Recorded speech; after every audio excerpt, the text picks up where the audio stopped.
Thank you all very much. Is this on? Maybe it's not on.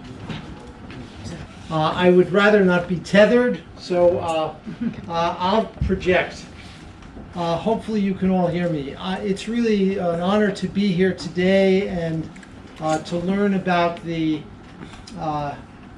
Institute and about the Center for Values that Raoul Garg is directing, and to see all of the really wonderful activities that are going on. I'd like to share with you a little bit today about the journey that I've been on and that my colleagues have been on. And I want to begin by situating this in the context of the work spanning many decades. When I began my career as a neuroscientist, I began with one question, which is still a central question to virtually all that we do, which is, why is it that some people are more vulnerable to life's challenges and others more resilient? And how can we promote the qualities of the human mind that enable flourishing to occur? How can we nudge people along this continuum to improve well-being? And so the work that we've done over the last 4 decades has led us to one simple conclusion, and that is the title of this talk, and that is that well-being is a skill. It is a skill which is fundamentally no different than learning to play the violin or learning to play some complex sport. If you practice at it, you will get better. Now, I don't have to tell people on the Indian subcontinent that well-being is a skill. This is part of your culture. And in fact, we've learned a lot from the study of traditions that began on the Indian subcontinent. And so in many ways, I think the task for you all is a lot easier than it is for us in the West, where this is still something that we have to sell and to educate people. In so many ways, this is really part of your DNA in a way that is different from the West. So in the early part of my career, I focused a lot on the adversity side of the equation and studied the brain mechanisms associated with why some people are more stress vulnerable, looking at the brain mechanisms that confer vulnerability for depression and for anxiety. And then in 1992, I first met the person who you all will recognize in this picture. This is His Holiness the Dalai Lama visiting our laboratory in 2001. His Holiness has actually been to Madison, Wisconsin 16 times since he's been in exile, which is more times than I believe any other city under 500,000 outside of India. And so we're exceptionally grateful for his visits. And actually just a couple of days from now, I'll be heading up to Dharamshala to be with His Holiness. His Holiness challenged me on this day in 1992 when I first met him. And he said, you've been using tools of modern neuroscience to study stress and depression and anxiety and fear. Why can't you use those same tools to study kindness and to study compassion? And that was a wake-up call for me and a very important turning point. And I did not have a very good answer for His Holiness on that day, other than to say, look, it's hard. But you know, when we first began to study fear and anxiety, that was hard too. And I think most scientists would agree that we've made some progress. So since that time, we've been orienting our work, and I've been really orienting my life toward this. And then a few years after I first met His Holiness, when I was with him another time in Dharamsala, he was more direct. And he said, I want you to take the practices from our traditions turn them into a more secular form that would be amenable to anybody, investigate them with the tools of modern science, and if you find them to be valuable, disseminate them widely. And that has been my assignment for the rest of my life. And that is really the work that we have been engaged with. So I'd like to share a little bit about that journey, and I want to start by acknowledging that we could not have done this work were it not for some critical developments in modern science. And I'd like to call out 4 specific themes in modern science that have enabled this work to go forward. So the first is neuroplasticity. I'm sure that most of you have heard of this term. Neuroplasticity happens wittingly or unwittingly. Most of the time, neuroplasticity is occurring unwittingly, meaning most of the time our brains are being shaped by forces around us about which we have little control and of which we're typically unaware or dimly aware. And the invitation in all of this work is that we can all take more responsibility for the intentional shaping of our own brains, rather than leaving it to random forces around us. When human beings first evolved, none of us were brushing our teeth. And I'll bet you every single person sitting here brushes their teeth a couple of times a day. That is a learned behavior. It is not part of our genome. We do that because we believe it's important for our personal physical hygiene.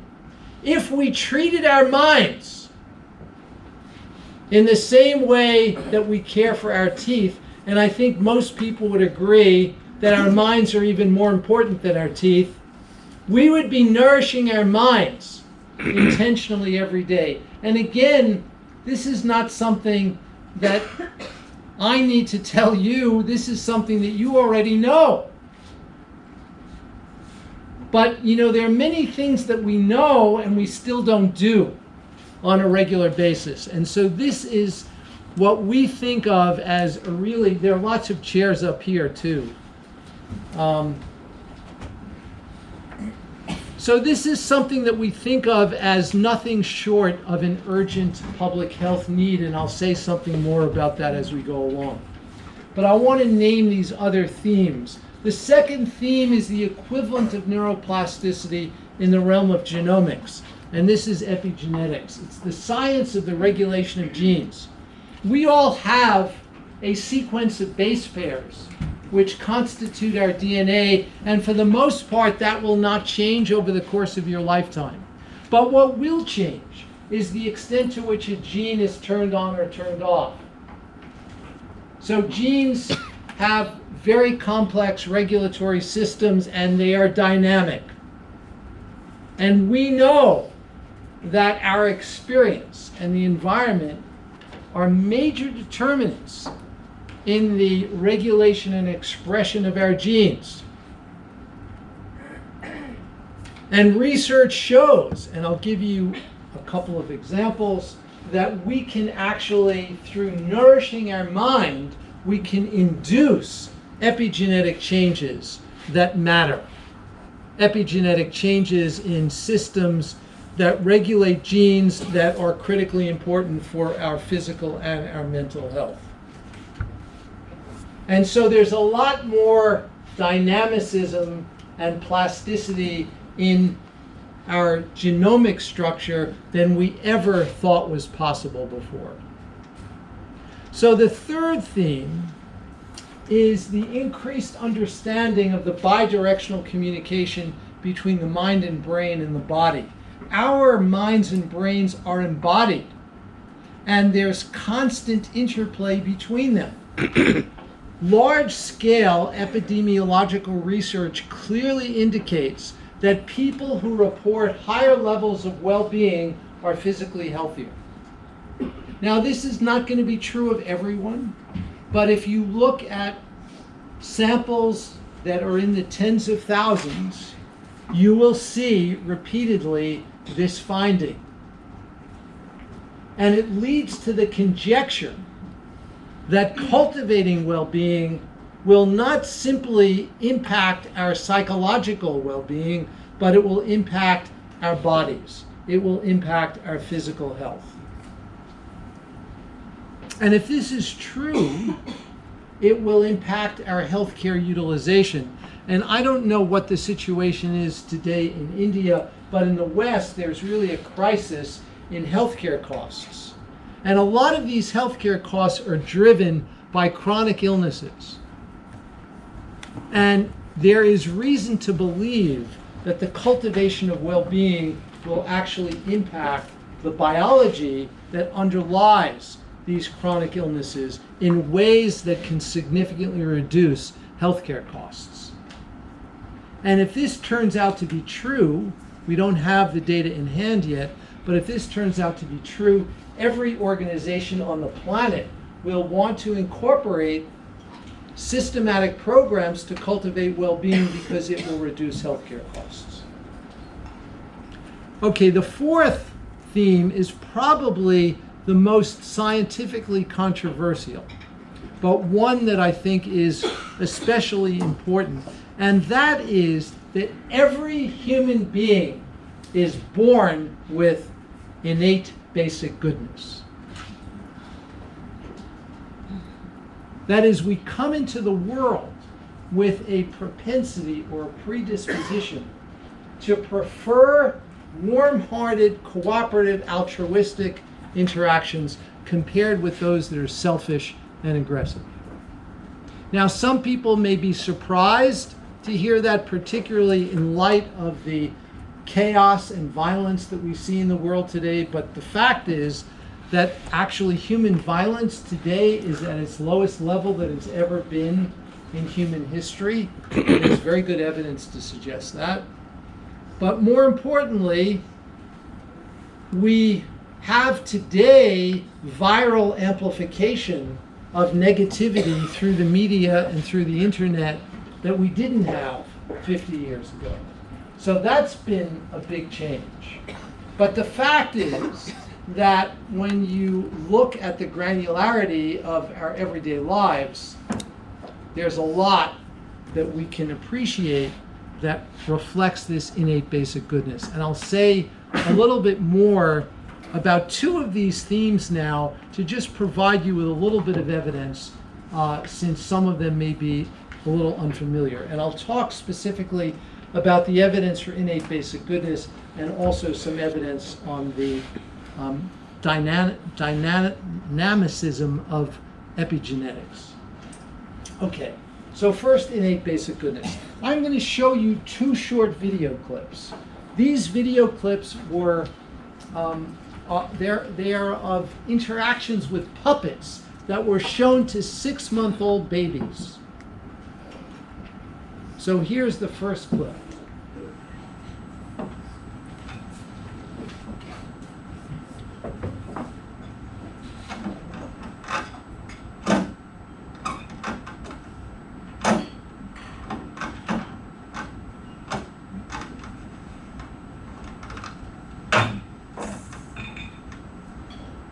Okay, that's the first one, and here is the second one.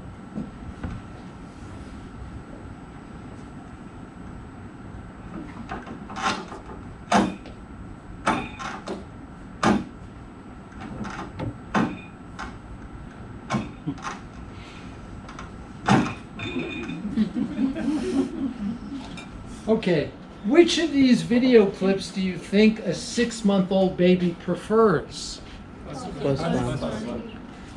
More than 90% of human infants exhibit a preference for the first one.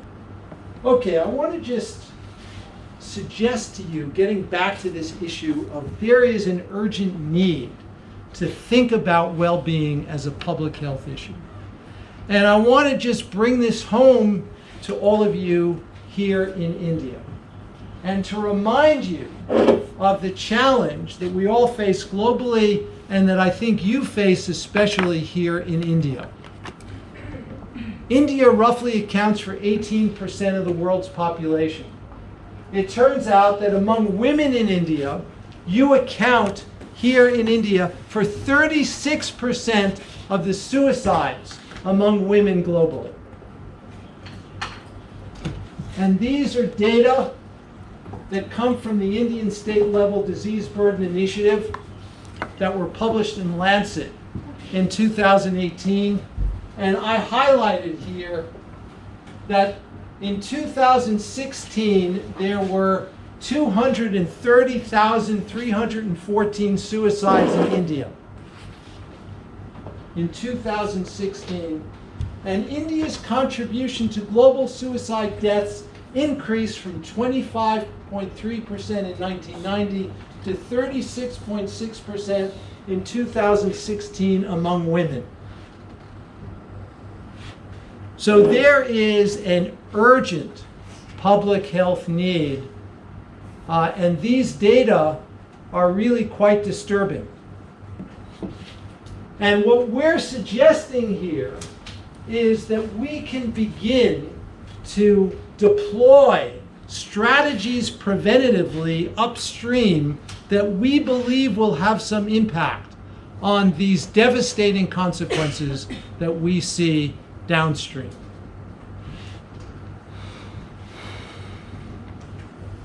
So the next thing I want to just share with you is a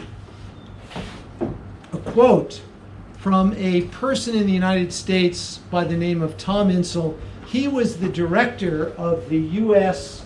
National Institute of Mental Health, which is part of our National Institutes of Health. The National Institute of Mental Health is the largest funder of mental health research in the world. And it accounts for a disproportionate amount of funding across all global agencies in mental health research. This person, Tom Insel, was the director of the NIMH for 13 years. I know him personally. He retired from NIMH a few years ago and went to work for some tech companies, and that's a whole different story. But last year, he was interviewed. This is several years after his retirement. He was interviewed about his time as director of the NIMH. And I'd like to read to you what he said. He said, "I spent 13 years at NIMH, really pushing on the neuroscience and genetics of mental disorders. And when I look back on that, I realized that while I think I succeeded at getting lots of really cool papers published by cool scientists at fairly large costs, I think $20 billion, I don't think we moved the needle in reducing suicide, reducing hospitalizations, improving recovery for the tens of millions of people who have mental illness. I hold myself accountable for that."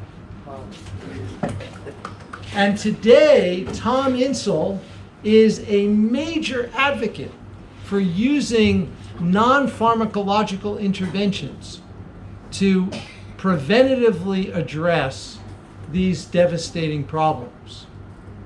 And he has come to believe that the most effective way to change specific circuits in the brain is through behavioral interventions, not pharmaceutical interventions. Behavioral interventions are as biological as drugs are. They just operate through different mechanisms. And so this perspective has actually led Tom Insel to be a champion of contemplative practices like mindfulness and other kinds of meditation, which could be used to change biological processes and specifically neural circuits that are important for well-being. Okay, so I want now to spend the rest of the time talking about 4 components or pillars of well-being. And this is a framework that we've developed in our center, and organizes a lot of the research that we do today and also organizes many of our practical applications of this work. So this formulation, this framework was developed with two major inputs. One is deep understanding of contemplative traditions and the understanding of well-being through those contemplative traditions. The second is a deep appreciation for modern science and the findings in modern science that help us to frame this. So I will now describe each of these four components or pillars of well-being, give you an overview, and then we'll take a deeper dive into a few of them. The first constituent of well-being is awareness. Now, most formulations of well-being do not have this as a core component of well-being, but we believe it's absolutely crucial, and I'll explain why in a few minutes. Awareness includes our capacity to regulate our attention. It also includes another component which is extremely important, and that is meta-awareness. And scientists, particularly psychologists and neuroscientists, have been studying meta-awareness a lot over the past 5 years or so. Meta-awareness is the capacity to know what your mind is doing. Now, many of you may be looking a little bit surprised. I mean, isn't it the case that we sort of always know what our mind is doing? But how many of you have ever had the experience of reading a book where you're reading the words on each page, and you may read one page, you may read a second page, and after a few minutes you realize that your mind has been somewhere else and you have no idea what you've just read? How many of you have had that experience? Okay, it's a fairly common experience. That is an example of an absence of meta-awareness. And the moment you recognize that your mind has been lost, that's a moment of meta-awareness where you recognize where your mind is. Now, it turns out that meta-awareness is a trainable skill. And in our view, transformation is dependent on meta-awareness. To put it another way, meta-awareness is a necessary component of any kind of personal transformation. It's not sufficient, but it's necessary. If you lack meta-awareness, you cannot transform your mind. And so this is something really crucial, and you can learn to cultivate meta-awareness. The second component of well-being is connection. Connection has to do with qualities that facilitate successful and harmonious social and interpersonal relationships. Qualities like kindness and empathy and compassion, having a positive outlook. And again, there's a wealth of scientific evidence to support this. The third constituent or component of well-being is insight. And insight is really about self-knowledge and literally knowledge of the self. We all have a narrative about ourselves. And having a deep experiential understanding of the nature of this narrative is crucial to well-being. At the very extreme, there are people who have a lot of negative self-beliefs and who actually hold those beliefs to be a true description of who they are. And of course, that is a prescription for depression. So part of well-being entails having a healthy relationship to this narrative and being able to see it for what it is, which is really a constellation of thoughts. And when we overly identify with this narrative, it creates suffering. Finally, the fourth component of well-being is purpose. Having a clear sense of direction in our life. And most importantly, aligning our everyday behavior with this clear sense of purpose. So these are the four components of well-being. And I'd like now to take a deeper dive and explore a few of them in a little bit more depth and give you a feel for the scientific evidence that underlies them. So, awareness. This person on the right here is William James. He was America's first great psychologist. And William James wrote a classic 2-volume tome in 1890 called The Principles of Psychology. And he has a whole chapter in that book devoted to attention. And he said something remarkable in that book, in his chapter on attention. And I'd like to read you a little section from that. He said, "The faculty of voluntarily bringing back a wandering attention over and over again is the very root of judgment, character, and will. No one is compos sui if he have it not. An education which should improve this faculty would be the education par excellence. But it is easier to define this ideal than to give practical directions for bringing it about." I think that if William James had more contact with the contemplative traditions in India, he would have seen that these practices, if nothing else, can be thought of as strategies for educating attention. So I think there's something really visionary in this passage. And by the way, the italics are in the original William James. So I'd like to give you a feel for some of the evidence around this. There was a study done a number of years ago in the US, and it took advantage of the fact that we all carry around smartphones these days. And so with participants' permission, and this was several thousand individuals, people were texted throughout the day multiple times, and they were asked 3 questions. First question, excuse me. First question is, what are you doing right now?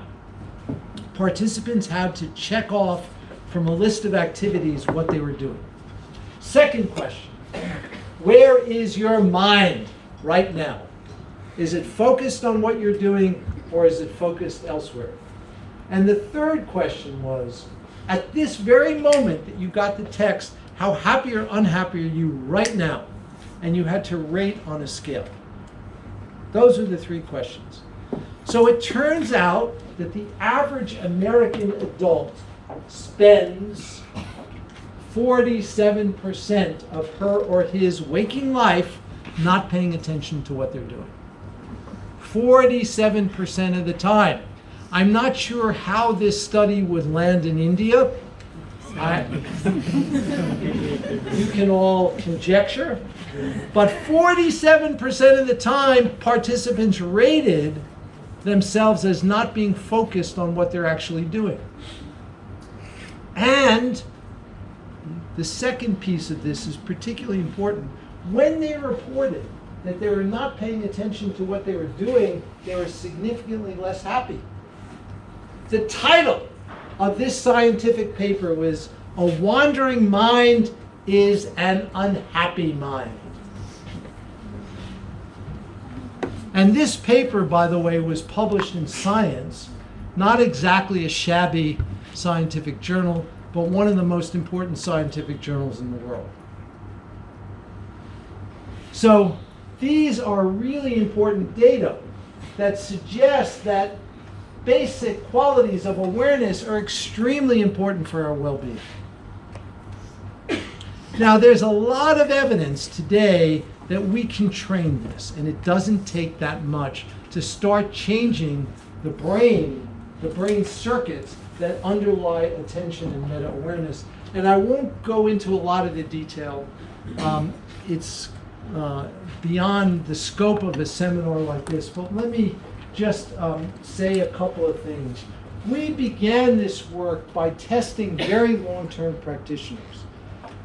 Most of the early long-term practitioners were monastics, and this was a study that His Holiness the Dalai Lama urged us to begin with.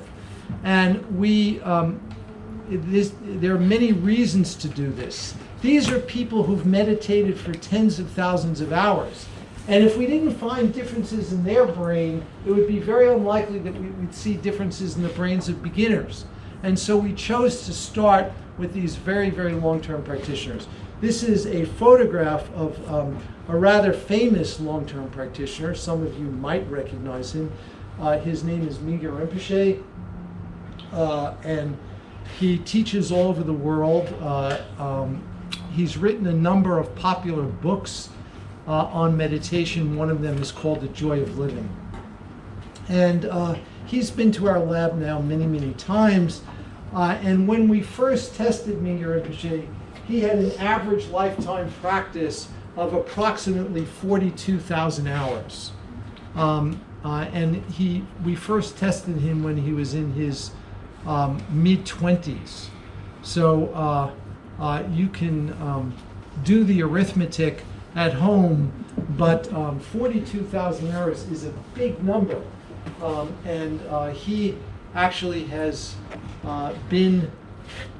he did three-year retreats. He spent 9 years of his adult life in formal retreat, doing practice for at least 8 hours a day for those 9 years. So, and one of the things that we saw in Mingyur Rinpoche and other practitioners with similar kinds of training is a very unusual pattern of brain electrical signals, which are illustrated in this figure. This was a figure from the first study that we did with long-term practitioners that was published in 2004. And this is a period of no meditation, and then they went into meditation.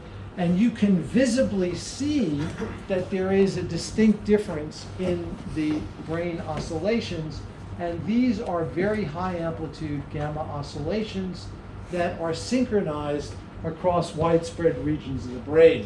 This was the first clue that we had that there was really a there, that there was something fundamentally different about their brains. And one of the really cool things that we found, which we didn't actually pay a lot of attention to initially, but it turned out to be a very significant finding, is that their baseline activity prior to any meditation was infused with much more gamma oscillations than in age and gender match controls. And subsequent studies that we did where we brought people into the sleep laboratory and had them sleep at night with high density arrays so we can monitor brain activity when they're sleeping, we published data showing that these gamma oscillations are actually present during deep sleep as well. And so this was actually the first time anyone has ever shown the presence of gamma oscillations during deep sleep. So these data simply suggest that the brains are different, and these are reflecting mechanisms which we think have something to do with the different quality of awareness that these practitioners show. Now, in very beginning meditators, we also are able to see changes, and I won't go into all these details, but this is actually very new data from our lab that is just under review now, where participants went through 8 weeks of training with mindfulness-based stress reduction on a very rigorous behavioral measure of attention, showing significant gains on this measure, and these gains were accompanied by changes in white matter connectivity that we're able to measure with diffusion-weighted imaging using MRI. So some of you may know something about that. For others, it may sound like gobbledygook, but these are new techniques of brain imaging that allow us to image the white matter connections in the brain. And so there are connections that connect important parts of the attention network together, and we saw these white matter connections strengthened after just 8 weeks of practice. This is a total of about 24 hours of total practice, and so it's just one of several examples of seeing structural changes in the brain. Envision is that we can help people acquire lifelong skills. Do you ever stop brushing your teeth? It's the same thing. So this is a kind of skill-based practice that we envision can become something that is incorporated into your daily life forever. And if these changes are going to be sustained, they require regular practice. Now, there may be a point with very, very practiced experts where there is some asymptotic point where some skills are maintained even without practice, but that's likely not going to occur without a lot of practice before that. The reason I ask this question, people with intellectual disability, when we look at illnesses of mind, whether such practices would help them recover to some extent and then stay on. Because having a regular practice with such patients may be difficult. So that was the reason. Yeah. And that's possible, and there are data showing that, for example, in people with depression, these practices can be very, very helpful, and particularly helpful in minimizing the likelihood of depressive relapse. Depression is a recurring illness, and the best predictor of a future depression is a past depression. And so there is evidence to suggest that it can be beneficial. And one of the things that you find is that once people begin these practices, they experience intrinsic benefit, and that intrinsic benefit can be a powerful reinforcer for them to continue to practice. Okay, so I want to say a little bit about connection, and then I'll finish up in the next few minutes. There are now quite a few scientific studies showing that even just a few hours of compassion training, and for those of you not familiar with the way this is often taught, what we do is to have a person visualize, for example, a loved one, and bring them into your mind, and envision a time in their life when they may have had some difficulty. And then cultivate an aspiration that they be relieved of whatever difficulty or suffering they may be experiencing. And notice whatever sensations in the body are occurring. And you can use a simple phrase like, may you be happy, may you be free of suffering. And you can silently repeat that phrase in your mind. And you do that with different classes of people. You can begin with a loved one. You can move on to yourself. You can then move on to a stranger, someone whose face you recognize, but you don't know them well. And imagine a time in their life when they may have been suffering, and go through the same process. And finally, you move on to what has been called in this tradition a difficult person, someone who annoys you or pushes your buttons, makes you a little agitated, and bring them into your mind in a very genuine way, and cultivate the same aspiration that they be relieved of suffering. And when you do this, it turns out that it doesn't take much. You change your brain and you change your behavior.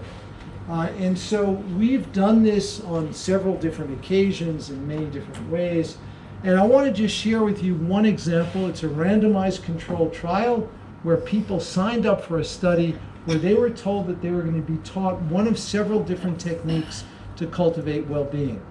And one of them was compassion training, and another came from cognitive therapy, where they were taught cognitive strategies to reappraise events in a more positive way. And we put them in the scanner before and after 2 weeks of training, and we deliver the training over the internet. Very standard. And this is a study where they only received a total of 7 hours of training. And these are among people who've never meditated before. And what you see is, first of all, on a behavioral measure, this is a behavioral measure it's an economic decision-making task, and it measures altruism and pro-social behavior. I don't really have time to go into the details, but the folks who were assigned to the compassion group behave more altruistically than the people assigned to the cognitive reappraisal group.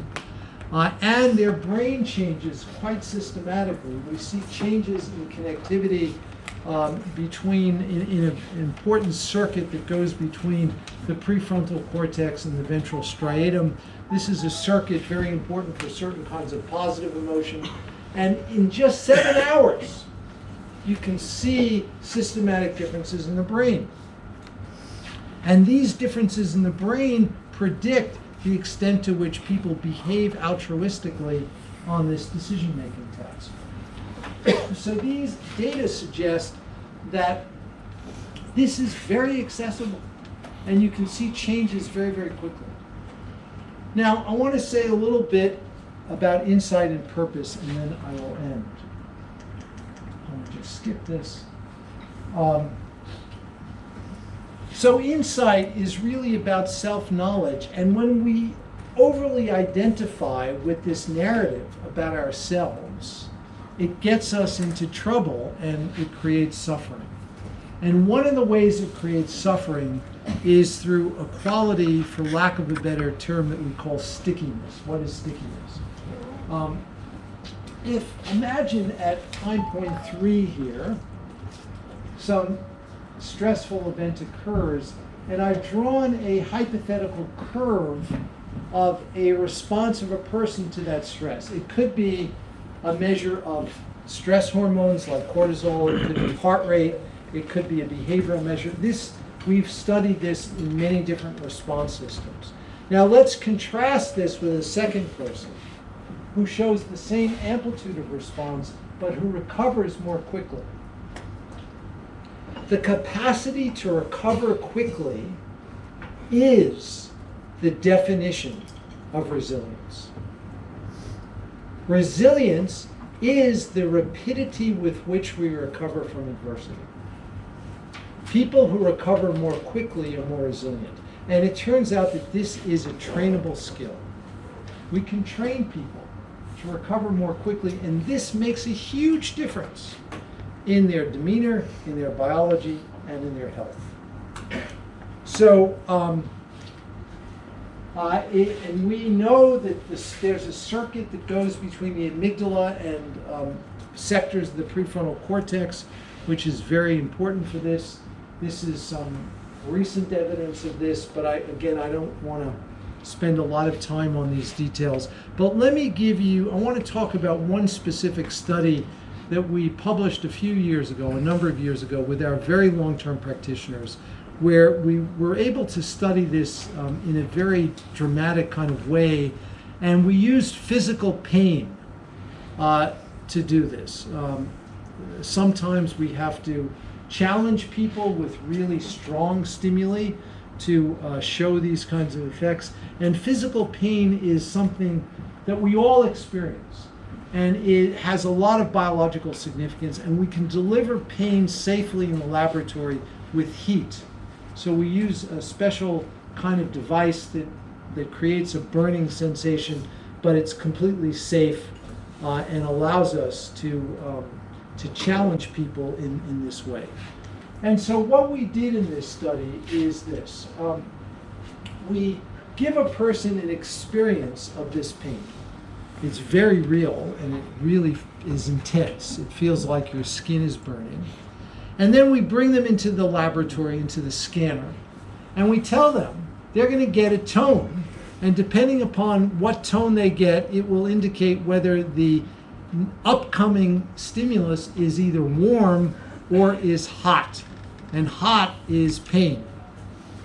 And so they get a tone here, and then the painful stimulus will go on. Now, one of the things that's convenient about working with pain is we know a lot about the brain circuits that activate to pain. So we know where in the brain to look. So let me just show you what this looks like. So we have non-meditators and long-term meditators. And if you take a non-meditator in the lab, you give them the tone, which tells them that they're about to get zapped with this intense physical pain. What you see is they begin to activate even though there's no pain. All they heard was a tone. They just got boop. It's the only thing that happened. Yet their brain is responding as if they got the physical pain. And then that continues, and they have a very, very slow recovery. Now, when we bring long-term meditation practitioners into the laboratory and have them go through the identical experiment, here's what happens. They listen to the tone, nothing. There's no significant activation in the pain network at all. Zero. What we see is activation of the auditory cortex to the tone. That's the only thing we see.